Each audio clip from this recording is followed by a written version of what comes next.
Hi guys.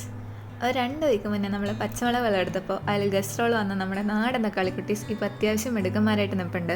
Full size ഒന്നും ആയിട്ടില്ല. First പൂവിട്ടന്ന് സ്വന്തം പറമ്പിലുണ്ടായ തക്കാളി കൊണ്ട് ടൊമാറ്റോ റൈസ് ഉണ്ടാക്കാമെന്ന് പറഞ്ഞ് വാങ്ങി വെച്ച ബസ്മതി റൈസ് ഷെൽഫിലടിക്കാൻ തുടങ്ങിയിട്ട് ഇച്ചിരി നാളായി. പ്രതീക്ഷിച്ച സ്പീഡ് അത്ര പോരാ നമ്മുടെ തക്കാളി ചേട്ടന്. എന്നാലും സാരില്ല, വേവളം കാക്കാമെങ്കിൽ ആറോളം കാക്കാന്നല്ലേ. നമ്മുടെ ഗുണ്ടമുളകും അടുത്ത സെറ്റ് വിളവെടുപ്പിനുള്ള സൈസായിട്ടുണ്ട് കേട്ടോ. പിന്നെ ആ കൂട്ടത്തിലൊരു പുതിയ അതിഥി കൂടിയുണ്ട്, നമ്മുടെ പടവലം. സാമ്പാർ കൂട്ടത്തിലുണ്ടായ വിത്ത് വലിയ പ്രതീക്ഷയൊന്നും ഇല്ലാണ്ടാ മുളകിൻ്റെ പാത്രത്തിൽ കൊണ്ടിട്ട്.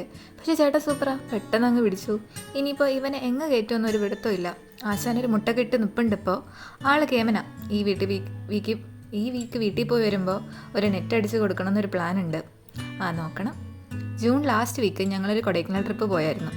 അന്ന് എൻ്റെ അടുക്കളയിൽ ബാക്കി ഉണ്ടായിരുന്ന ഇച്ചിരി സവാളയും ഉരുളക്കിഴങ്ങും ചീത്തയായി പോകണ്ടെന്ന് ഓർത്ത് ഒരു കവറിലാക്കി പോകുമ്പോൾ വീട്ടിൽ കൊണ്ടുപോയി കൊടുക്കാമെന്ന് ഓർത്ത് കവറിലാക്കി വെച്ചു. പക്ഷെ പോണ വഴിക്ക് ആ ത്രില്ലിൽ അങ്ങ് വിട്ടുപോയി. പിന്നെ പോയി തിരിച്ചു വന്നപ്പോൾ പൊട്ടത്തേക്ക് ഒരു മുളയും വന്നിട്ടുണ്ട്. സവാള അങ്ങ് ചീഞ്ഞു പോവുകയും ചെയ്തു. അവന്മാരെയും കമ്പോസ്റ്റ് ആക്കാമെന്ന് ഓർത്ത് വെച്ച് ഒരു ചെടിച്ചട്ടി കൊണ്ട് ഇട്ടതാ.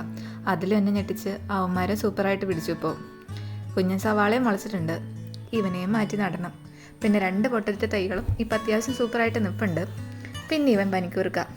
എൻ്റെ തുമ്മലിനെയും ജലദോഷത്തിനൊക്കെ പിടിച്ചു നിർത്തുന്നത് ഇവൻ തന്നെയാണ് മെയിൻ. എനിക്ക് സ്ഥിരമുള്ളതാണ് ഈ ഡസ്റ്റ് അലർജി.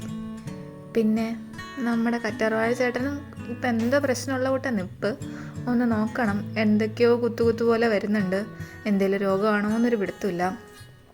പിന്നെ ഇവനെൻ്റെ റോസ് ആദ്യമായിട്ട് വീട്ടിലുണ്ടായതാണേ. ടെറസിലുണ്ടായ മീൻസ് നമ്മുടെ ബാൽക്കണിയിലുണ്ടായതാണ്. പിന്നെ ബാക്കിൽ ചെറിയൊരു വേപ്പിൽ തണ്ടുമുണ്ട്. അവനും കുഞ്ഞനാ, പിടിച്ചു വരുന്നേ ഉള്ളൂ. പിന്നെ 10 മണി ചെടീസ്. ഇവന്മാരൊരു നേരെ അങ്ങ് നിൽപ്പുണ്ട്. 10 മണിയാവുമ്പോൾ ഇതങ്ങ് വിടർന്ന് നിൽക്കും. ഇവനെ ഞാൻ വേറൊരു സെറ്റ് വീഡിയോ ആയിട്ട് കാണിച്ചു തരാം, കുറച്ചധികം ഉണ്ടേ. പിന്നെ കറ്റാർവാഴ, ഇത് ഞാൻ ഈ ആഴ്ച വിളവെടുത്തതാണ്. പറയാനില്ല, ചീഞ്ഞു പോകാനായ സാധനങ്ങളെ ഞാൻ എടുക്കും. എൻ്റെ മെയിൻ മോയ്സ്ചറൈസർ ഇവൻ. അപ്പം ഇത്രയേ ഉള്ളൂ. അടുത്ത ആഴ്ച കാണാം. ടാറ്റാ.